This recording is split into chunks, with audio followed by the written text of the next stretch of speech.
Hi అండి, this is అనుషకంట. ఇవాళ అయితే మార్నింగ్ పొలం వచ్చేసామన్నమాట. రోజు పొలం అనుకోకండి, ఇవాళ అయితే పాదులు పెట్టింది మా నాన్నమ్మ. ఇంకా కూరగాయలు అవి కోద్దామంటే వచ్చాము. ఒక్క కూరగాయ కూడా కోయలేదనమాట. అన్నీ ముదిరిపోయినాయి. వంకాయలు కానీ ఆనమకాయలు అయితే ఫుల్గా ముదిరిపోయినాయి. ఒక 4 to 5 ఉంటాయి ఆనమకాయలు, ఫుల్గా ముదిరిపోయినాయి అనమాట. కూర గుమ్మడి కూడా పెట్టింది మా నాన్నమ్మ, అది ఇంకా పండలేదు. ములక్కాయలు అయితే ఉన్నాయి. ఇంకా మా అమ్మ వచ్చి కూడా వచ్చింది మాతో. ములక్కాయలు కోసుకుని మా అమ్మ ఇంటికి వెళ్ళిపోయింది. ఈ ఎండలో నేను ఉండలేను బాబోయ్ అని చెప్పి. ఇంకా మా జస్సు అయితే రా ఇంటికి వెళ్దామంటే ఇసుక చూస్తే ఆగదు మా జస్సు. ఇంకా ఫుల్గా ఇసుకలో ఆడేస్తుంది అనమాట. మిరపకాయ చెట్లు కూడా ఉన్నాయి, లైట్గా వచ్చినాయి మిరపకాయలు కూడా. ఇంకా ఫుల్గా ఇసుకలో ఆడేస్తుంది కదా. ఇలా చిన్నప్పుడు ఇలా గుళ్ళు కట్టేవాళ్ళం కదా, కాళ్ళ మీద ఇసుకది వేసుకొని.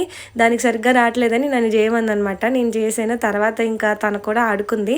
సరేలే, కొంచెం చల్లగా ఉంది ఇంట్లో కన్నా పొలంలోనే చల్లగా ఉంది, చక్కగా ఆడుకుంటుంది కదా అని చెప్పి తీసుకొచ్చాను. కొంచెం సేపు ఆడుకున్నాం. ఇంకా తెలుసా, మధ్యాహ్నం అయితే అసలు బయటకు రాలేకపోతున్నాము. ఈవినింగ్ వరకు మేమైతే బయటకు రాలేదు. మా యశు కొంచెం సేపు అటు ఇటు తిరిగింది. అక్కడ కొబ్బరి బొండను చూసింది అనమాట, కొబ్బరి చెట్టు. అవి ఇంకా తయారవ్వలేదు అంటుంటే చూడండి ఎలా వెళ్ళిపోతుందో. వెళ్ళి అవి కావాలంటదే, అవి అవ్వలేదు నాన్న, నీకు కావాలంటే నేను తెప్పిస్తాను, అయ్యాక తాగుదు, ఇప్పుడు కాదు కదా అంటే, అయిపోయి నీ కోసుకుని తాగేస్తానంట, దాంట్లో ఉండవన్నా. ఇంకా మేమైతే ఇంటికి వెళ్ళిపోయాం, ఎండ ఎక్కువైపోతుందని. ఈవినింగ్ వరకు అయితే అసలు బయటకు రావట్లే. ఇది మా పాక అనమాట. నిమ్మకాయలు వస్తున్నారు ఆ రోజు మా డాడీ వాళ్ళు. ఇంకా అందుకని ఇప్పుడు ఈ పాకలో ఫుల్గా నిమ్మకాయలు వేసేస్తారు. సాయంత్రం బస్తాలు పట్టేస్తారు. మేము ఇంటికి వెళ్ళిపోతున్నాం. ఇదైతే సాయంత్రం అనమాట. ఇంకా మధ్యాహ్నం ఎండకి మేము అస్సలు బయటకు రాలేదు. మేము వచ్చే లోపలికి బస్తాలన్నీ పట్టేసారు చక్కగా. ఇంక ఇవైతే నీట్గా కుట్టేసి మార్కెట్కి వేసేస్తారు. ఆటోలో అయితే తీసుకెళ్ళి వేసేస్తారనమాట.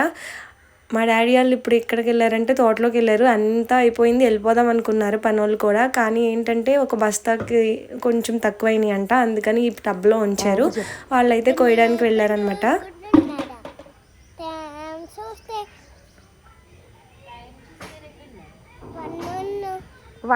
ఒకసారి ప్లీజ్ ప్లీజ్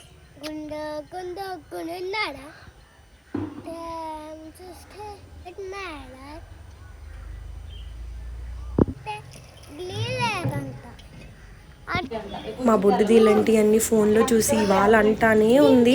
అలాగే వాళ్ళ అత్తాల ఇంట్లో ఈ ఫిషెస్ ఉన్నాయన్నమాట. ఇంకా వెళ్ళి చక్కగా ఫిషెస్తో కొంతసేపు అట్లా ఆడుకుంది.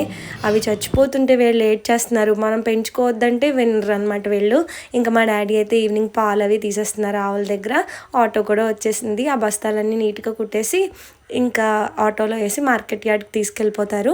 మేమైతే యాదవలు వేస్తామన్నమాట. ఏలూరు కూడా వేయచ్చు, కానీ ఏలూరు కొంచెం దూరం కదా, అందుకని చెప్పి యాదవలు వేస్తాము. ఇక్కడ ఎందుకు టీషర్ట్ పెట్టుకుంటున్నారంటే కాయలు కొంచెం ఎక్కువైపోయినాయి అనమాట, ఎక్కువ కోసేశారు. ఇంక సరేలే ఎందుకు అవి పడేయడం అని చెప్పి కొంచెం క్లాత్ అది పెడితే ఆగుతుందని చెప్పి ఆయన అలా పెట్టి కుట్టేస్తున్నారనమాట. ఇంకా ఆయన అయితే ఆటోలో అది వేసుకెళ్ళిపోయారు. మా పిల్లలు ఈ లోపలే ఇసుక దగ్గరికి వెళ్ళిపోయారు. ఇంకా మా జస్సుకి వాళ్ళ ఫ్రెండ్స్ కూడా వచ్చేసారు కదా, ఇంకొక్కదే కాకుండా కూర్చుని ఆడేస్తున్నారనమాట. ఏంటో పిచ్చి పిచ్చి ఆటలన్నీ ఆడేస్తూ ఉంటారు నలుగురు కలిస్తే. రారే, లేట్ అయిపోతుంది, చీకటి పడిపోతుంది, రానా అన్న రారు. ఇంకా నేనే భయపెట్టాను అనమాట. ఇంకా రాత్రి చీకట్లు అయితే పాములు ఏవో ఒకటి వచ్చేస్తే మీ ఇష్టం అన్నాను. ఇంకా పరుగున వచ్చారు. ఈయనైతే బస్తాలు ఈ లోపల వేసేసారు. ఇంక నేను ఆ మాట పాము అన్నాను కదా, పరిగెట్టేస్తున్నాను అనమాట ఇంటికి. నా వీడియో నచ్చితే ప్లీజ్ లైక్ చేసి సబ్స్క్రైబ్ చేయండి.